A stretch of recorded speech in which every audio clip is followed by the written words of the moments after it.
اور یہاں سے گرفتار کر کے دمشق پہنچایا گیا، پھر عراق کے شہر واسط میں ایک خارجی کے ذریعے سے قتل کروایا گیا۔ یہ سب کچھ ہوا، ایک گھر اجڑ گیا، اور آج تک سندھ کے مسلمانوں کا اجر محمد ابن قاسم کے نامہ اعمال میں جا رہا ہے۔ یہ تو بات کھڑا ہوگا کہ لاکھوں نہیں کروڑوں کروڑ مسلمان اس کے پیچھے ہوں گے اور وہ نبیوں کی طرح آگے ہوگا۔ قتیبہ بن مسلم باہلی رحمت اللہ علیہ ترکستان میں داخل ہوئے، فرغانہ میں شہید ہوئے، اور ترکستان کے آج تک مسلمان اس ایک شہید کے نامہ اعمال میں کل قیامت کو کھڑے ہوں گے۔ ایک گھر ٹوٹ گیا اور کروڑوں ترک اسلام میں آ گئے۔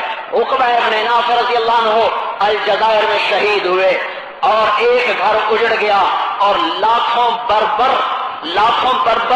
بربری قوم اسلام میں آئی، اور آج تک کروڑوں کی تعداد میں مسلمان ہوئے۔ وہ سب اس ایک شہزادے کے نامہ اعمال میں ہیں جو کل کو اٹھے گا تو نبیوں کی شان سے اٹھے گا۔ پڑھو صحابہ کی زندگی، ڈائجسٹ میں نہیں لکھا ہوگا کہ گھر چھوڑنا ہے، جنگ اخبار میں نہیں لکھا ہوگا کہ گھر چھوڑنے ہیں، یہ قرآن میں لکھا ہوگا، حدیث میں لکھا ہوگا۔ نبی اور صحابہ کی سیرت پڑھو، پتہ چلے کہ انہوں نے گھر کیسے چھوڑے اور کیسے قربان ہوئے، کیسے ان کی زندگیوں کے سودے ہوئے، اور یہ اسلام یہاں تک پہنچا ہے۔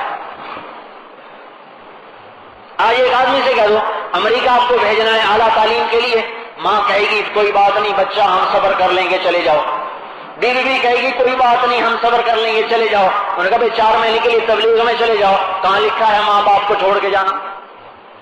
ایک انجینئر آیا اردن سے، 4 مہینے کے لیے آیا، مجھے انہوں نے قصہ سنایا، کہا کہ میں جب 4 مہینے کا ارادہ کیا تو میرے ماں باپ نے کہا ماں باپ کو چھوڑ کے جانا حرام ہے، کوئی اسلام نہیں ہے ماں باپ کو چھوڑ کے جانا۔ بیوی نے کہا مجھے طلاق دے دے، بچے ساتھ لے جا، تبلیغ میں چلا جا۔ اور میں حیران پریشان، یا اللہ یہ کیا ہو گیا؟ عربوں کا یہ حال ہے تو ہم تو پھر بے قصور ہیں، جن سے تبلیغ کا کام شروع ہوا جب ان کا یہ حال ہو گیا تو اجمی تو بیچارے بعد کے مسلمان ہیں۔ اللہ کا کرنا ایسا ہوا، اس کو ایک ترکیب سوچی، کویت سے اس کو لیٹر آ گیا کوئی انجینئرنگ کے سلسلے میں 3 سال کے اسپانسر پر، تو گھر میں آیا تو کہنے لگا آپ سب کو اکٹھا کیا، کہنے لگا بابا اماں یہ لیٹر آیا ہے 3 سال کے لیے بلا رہے ہیں، لیکن میں سوچ رہا ہوں کہ ان کو لکھ دوں کہ میں ماں باپ کو چھوڑ کے نہیں جا سکتا، حرام ہے۔ اب سننا، دونوں بولے بیٹا ہم تو اب گزار چکے، ہمارا اللہ وارث ہے، تو چلا جاؤ۔ 4 مہینے کے لیے فتویٰ سنا دیا اور 3 سال کے لیے کہہ رہے ہیں ہمارا اللہ وارث ہے، تو چلا جا۔ اور وہ بیوی جو کہہ رہی تھی 4 مہینے میں طلاق دے کے جا، وہ کہنے لگی 3 سال کی کیا بات ہے، یوں ہی گزر جائیں گے۔ اچھا، ان کا تیرا ستیہ ناس ہو، مجھے آخرت کے لیے جانا تھا تو طلاق مانگتی تھی اور 3 سال چٹکی بجا رہی ہے۔ تو یہ تو آج کے ماں باپ اور بیویوں کا حال ہے، ان کا بھی قصور کوئی نہیں، پتہ ہی کوئی نہیں۔ اگر پتہ چل جائے تو خود ماں باپ تیار کریں، جا میرا بیٹا اللہ کے نام پہ جا، بیویاں خود تیار کریں جاؤ اللہ کے نام پہ جاؤ، ہم نے اپنے حقوق معاف کر دیے۔ ماں باپ کہیں گے ہم نے اپنے حق معاف کر دیے، بیویاں کہیں گی ہم نے اپنے حق معاف کر دیے، تم جاؤ اللہ کے بندوں کو جہنم سے نکالو۔ تو سلیقہ نہیں ہے، سمجھ نہیں ہے، اس کو ایک نفل کام سمجھتے ہیں، جیسے نفل ہوتا ہے پڑھ لو تو ٹھیک ہے، نہ پڑھو تو ٹھیک ہے، تبلیغ بھی نفلی چیز ہے، کر لو تو ٹھیک ہے، نہ کرو تو ٹھیک ہے، چوں کفر از کعب برخیزت کجا ماند مسلمان ہی۔ تو بھائی چلیے اٹھو اور بولو، آج اس مجلس میں توبہ کرو اللہ کی بارگاہ میں، اور ساری دنیا میں اسلام کو پھیلانے کے جذبے کے ساتھ نقد بولو، بتاؤ، خود بھی ایمان پہ آؤ، اوروں کو بھی لاؤ، خود بھی نمازوں پہ آؤ، اخلاق پہ آؤ، اوروں کو بھی لاؤ، بولو اور بتاؤ۔ اب آپ نے بولنا ہے، نقد بولتی اور برائی خود بخود پیدا ہوتی ہے، سخاوت سیکھنی پڑتی ہے، بخل خود بخود پیدا ہوتا ہے، ایثار کو سیکھنا پڑتا ہے اور حرص خود بخود پیدا ہوتا ہے، تواضع کو سیکھنا پڑتا ہے اور تکبر خود بخود پیدا ہوتا ہے، غصے کو پینا سیکھنا پڑتا ہے، غصہ خود بخود آتا ہے، کپڑے کو دھونے کے لیے محنت ہے، میلا کرنے کی محنت کوئی نہیں، اس کو دھونا چھوڑ دیں میلا ہو جائے گا۔ گھر کی صفائی کی محنت ہے، گھر کو خراب کرنے کی محنت کوئی نہیں، اس کی صفائی کرنا چھوڑ دیں وہ خود ہی گندا ہو جائے گا۔ ایسے ہی برتن کو صاف کرنے کی محنت ہے، کھانے کو بنانے کی محنت ہے، کھانے کو بگاڑنے کی محنت کوئی نہیں، آپ کھانا پکا کے چھوڑ دیں چند گھنٹوں میں خراب ہو جائے گا۔ ایسے ہی بھائیو انسانی صفات کو محنت سے سیکھنا پڑتی ہیں، اور جو برائی ہے وہ خود آتی ہے، سچ سیکھنا پڑتا ہے، جھوٹ آدمی خود ہی بولتا ہے، دیانت کو سیکھنا پڑتا ہے، خیانت پہلے ہی آتی جاتی ہے۔ دنیا میں اصل کے طور پر ظلمت ہے، روشنی آتی ہے۔ دنیا میں اصل کے طور پر انسان کی فطرت میں اور ساری کائنات میں فنا ہے، انتشار ہے، ٹوٹنا ہے نا۔ دنیا کی اصل تخریب ہے، دنیا کی اصل تخریب ہے، اسے ٹوٹنا ہے۔ لہذا ہر چیز ٹوٹنے کی طرف جلدی چلتی ہے اور بننے کی طرف دیر سے آتی ہے۔ انسان بنتا دیر سے ہے، بگڑتا جلدی ہے۔ تو اسلام وہ طریقہ زندگی ہے جس کو سیکھنے سے آدمی بنتا ہے۔ اس کو ہم سیکھنے کی نیت کریں، اس کی مشق کریں۔ مشق میں چند چیزیں ہیں جو روزانہ کرنے کی ہیں۔ ایک تو روزانہ آخرت کا تذکرہ کیا کریں، اللہ کا، رسالت کا اور آخرت کا، تین باتوں کا تذکرہ ہر مسلمان روزانہ کرے۔ اس کو اتنا ضروری سمجھیں جیسے روٹی ضروری ہے۔ اللہ کی دعوت دینی ہے، بھائی اللہ سب کچھ کرتا ہے، اللہ بہت بڑا ہے، اللہ کی مان لو۔ اور حضرت محمد صلی اللہ علیہ وسلم کے طریقے دونوں جہانوں میں کامیابی والے ہیں، ان کے طریقوں پہ چلو، اوروں کے طریقے پہ نہ چلو۔ دنیا فانی ہے، آخرت باقی ہے، آخرت کی تیاری کرو۔ یہ چند بول ہر مسلمان روزانہ بولے، بچوں کو سنائے، بیوی کو سنائے، دفتر میں سنائے، دکان میں گاہکوں کو سنائے، مسجد میں آئے اور اس کے لیے وقت فارغ کریں۔ 5 وقت نماز کو اہتمام سے پڑھے اور نماز کو اچھا پڑھنے کی مشق کرے۔ اچھا پڑھنے کا کیا مطلب ہے؟ رکوع ٹھیک کرے، سجدہ ٹھیک کرے، یعنی رکوع لمبا ہو، سجدہ لمبا ہو، 2 سجدوں کے درمیان بیٹھنا، اتنا بیٹھنا ہو کہ دیکھنے والے کو پتہ چلے اتحیات میں بیٹھا ہے، اور رکوع سے کھڑا ہو تو اتنا کھڑا ہو کہ دیکھنے والے کو یوں لگے جیسے قیام میں کھڑا ہوا ہے۔ یہ ظاہر ٹھیک کرے، نماز کا ظاہر ٹھیک ہو جائے پھر باطن بھی ٹھیک ہو جائے گا۔ اور اپنے دھیان کو جمائے کہ اللہ دیکھ رہا ہے، اللہ سن رہا ہے، اللہ کے سامنے ہو۔ ایسی نماز روزانہ پڑھنے کی مشق کریں۔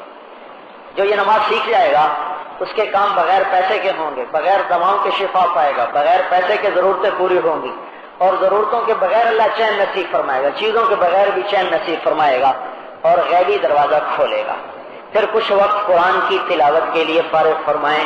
قرآن کا حق ہے کہ سال میں 2 دفعہ ختم کیا جائے، یہ حق ہے، حقوق میں سے ہے قرآن کے کہ سال میں 2 دفعہ ختم کیا جائے۔ 2 دفعہ ختم نہ کرے تو حق ادا نہیں ہوا۔ ایک پارہ تو پڑھنا چاہیے، نہیں تو آدھا پڑھے، نہیں تو چوتھائی تو پڑھے۔ تو قرآن سے مناسبت پیدا کریں۔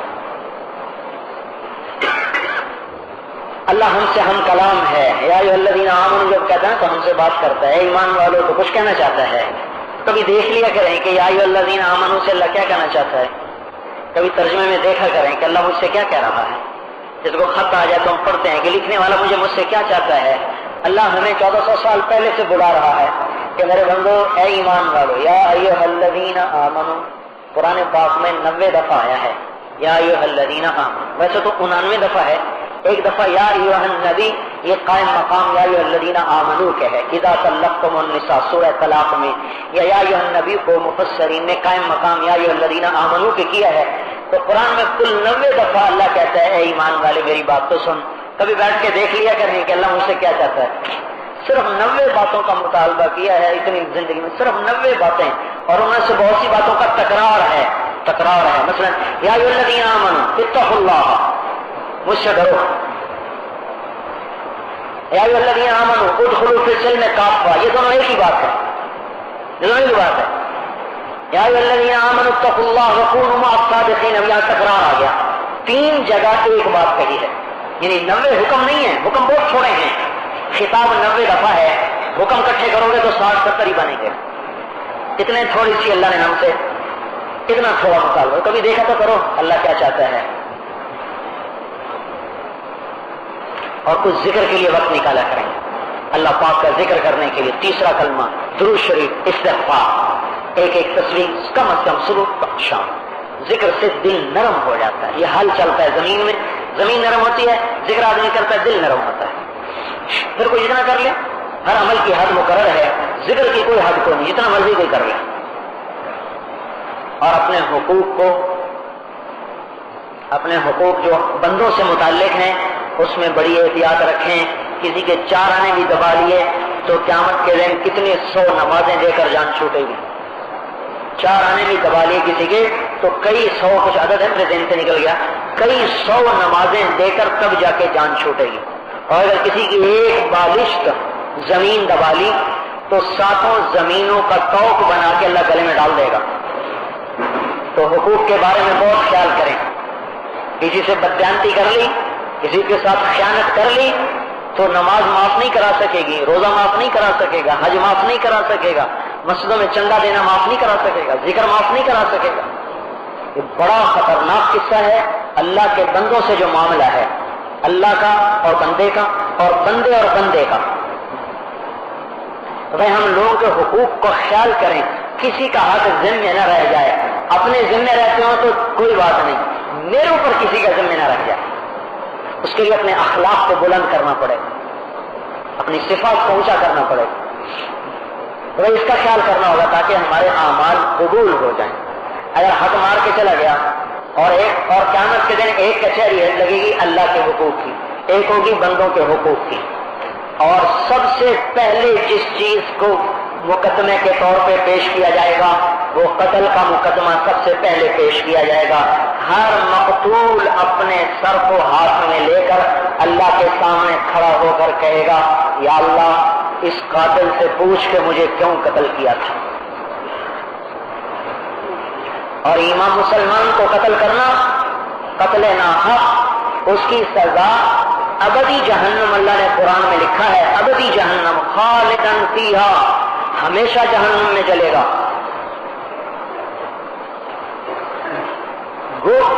پھر علماء نے اس کی تشریح کی کہ دوسری آیات کو دیکھ کے پتہ چلتا ہے کہ ایمان والا ایمان پہ مر گیا تو ہمیشہ دوزخ میں نہیں رہے گا، لیکن سب سے لمبا جو دوزخ میں رہے گا قاتل رہے گا.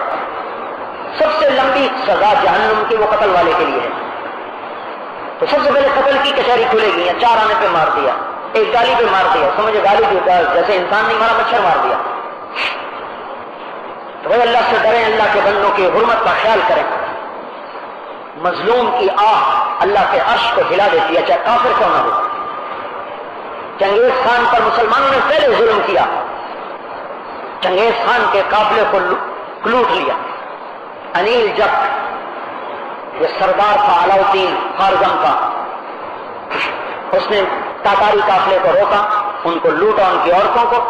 چنگیز خان کو پتہ چلا تو اس نے علاؤدین خارزم کے پاس اپنے وفد بھیجا کہ تیرے سردار نے میرے قافلے کو روکا ہے، لوٹا ہے، میرا مال واپس کرو، میری عورتیں اور میرے بندے واپس کرو، اور اپنے سردار کو اس کی سزا دو یا میرے حوالے کرو. تو ظالم نے بجائے اس کے کہ اس ظلم کا مداوع کرتا، اس نے اس پورے وفد کو قتل کروا دیا. اور ایک آدمی کو زندہ چھوڑا، اس کی آدھی داڑھی مونڈ دی، آدھی مونچھیں مونڈ دی، اور ایک آدھی بھویں مونڈ دی اور پلکیں مونڈ کر کہا چنگیز خان کو یہ میرا جواب ہے.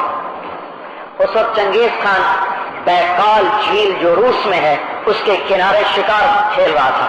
جب یہ قاصد وہاں پہنچا ہے تو لرزنے لگا اور ایک ٹیلے پہ چڑھا اور کہا اے مسلمانوں کے خدا، میرے اوپر ظلم ہوا ہے، میری مدد فرما. اور پھر وہاں سے اترا ہے اور اپنے لشکر جمع کیے ہیں، اور اسے یہ اندازہ تھا کہ دنیا کے سب سے بڑی طاقت سے ٹکرانے جا رہا ہوں، میں زندہ نہیں بچوں گا. تو وصیت لکھی کہ میں قتل ہو جاؤں تو اس درخت کے نیچے میری لاش کو دفن کیا جائے، اگر لا سکو میری لاش کو تو مجھے یہاں دفن کیا جائے. موت کی وصیت کر دی. 2 لاکھ کا لشکر لے کے قراقرم کا پہاڑی سلسلہ پار کیا، اور ایک سپاہی، ایک بیل، ایک گھوڑا، ایک گدھا بھی اس کا نہیں مرا، نہ ضائع ہوا. بغیر راستوں کے پہاڑوں کو پار کیا. ایک آدمی اللہ نے مرنے نہیں دیا. اور ادھر ان پہ روک ڈال دیا. اور چنگیز خان کا بیٹا جوجی وہ حملہ آور ہوا ہے علاؤدین پر، اور پھر چند دنوں میں کیا بلخ، کیا بخارا، کیا سمرقند اور تاشقند اور خوقند اور گنج اور نیشا پور اور تہران اور شام اور بغداد پر خون کی ندیاں بہہ گئیں. کس پر کہ مسلمان ظالم تھا. مظلوم کافر کیوں نہ ہو، اس کی دعا عرش کو، بد دعا عرش کو ہلا دے گی. تو بھائیو لوگوں کے حق نہ مارنا، قتل ناحق سے بچیں، ظلم سے بچیں. نماز روزہ نہیں بچا سکے گا پھر. اور بھائی دل میں تو ارادے کرو کہ دین کے لیے وقت نکالیں گے. نام تو سارے ویسے لکھا بھی نہیں سکتے مجمع زیادہ، دل میں تو نیت کر لیں. ہاں 20 تاریخ کو اجتماع ہے، 20 کی شام سے آج سے تیاری شروع کر دیں. 4 مہینے کی، 40 دن کی، 10 دن کی. آخری درجہ یہ ہے کہ بھائی اجتماع سے 3 دن چلے جائیں. اس سے آخری درجہ یہ ہے کہ کم از کم جو 2 دن ہے ہفتے کی شام سے پیر کی صبح تک، یہ 1.5 دن 2 دن تو ہم اپنے بستر سمیت اجتماع میں گزاریں گے. اور اپنے مہینے کے 3 دن طے کر لیں، ہر مہینے 3 دن لگایا کریں. انشاءاللہ کریں گے نا اس کی کوشش، سارے بھائی کریں گے نا.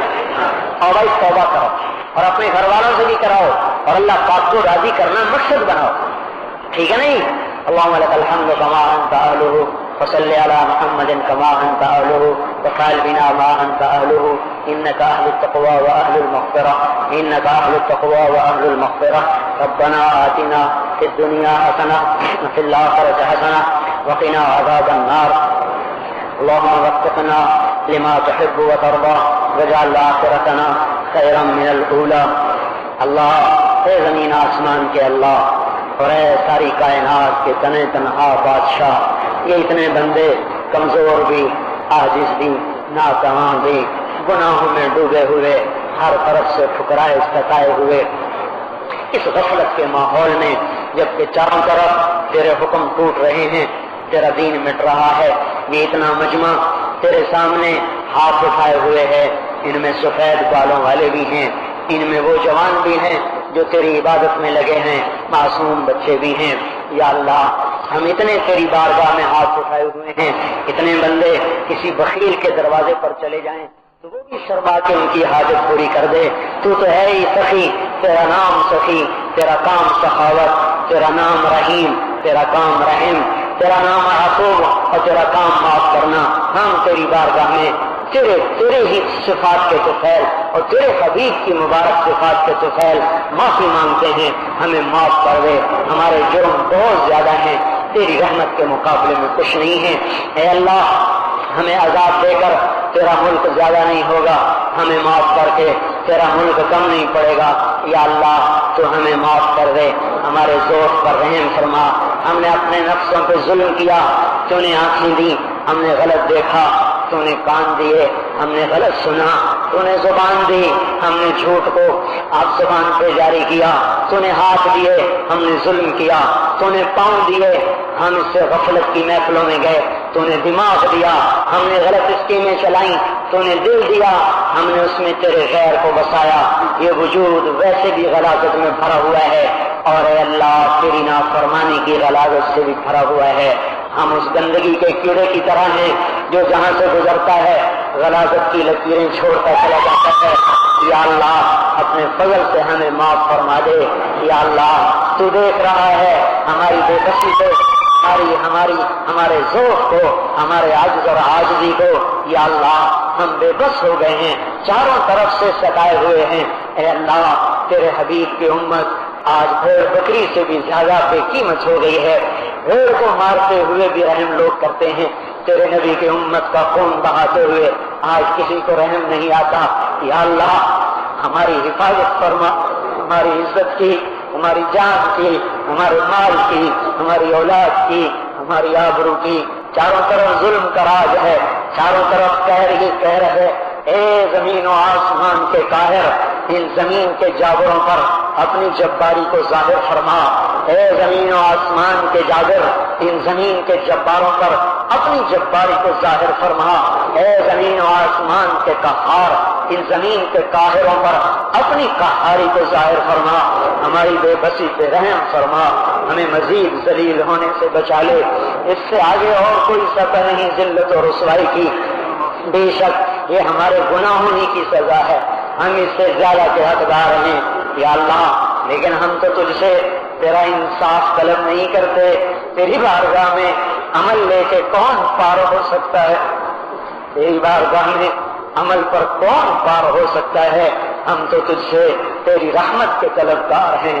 اے مالک، تو دیکھتا ہے چاروں طرف کفر ہی کفر ہے، ظلمت ہی ظلمت ہے، یہ چند تیرے بندے تیرے گھر میں تیری آس لگائے، تیرے سامنے ہاتھ اٹھائے، معافی کے طلبگار ہیں، پچھلے گناہوں پہ ندامت ہے، آئندہ کے ارادے ہیں، پر ہم ارادوں کے بڑے کچے ہیں، ارادے باندھتے ہیں پھر ٹوٹ جاتے ہیں، ایمان کی کمزوری ہے، نفس کی شرارت ہے۔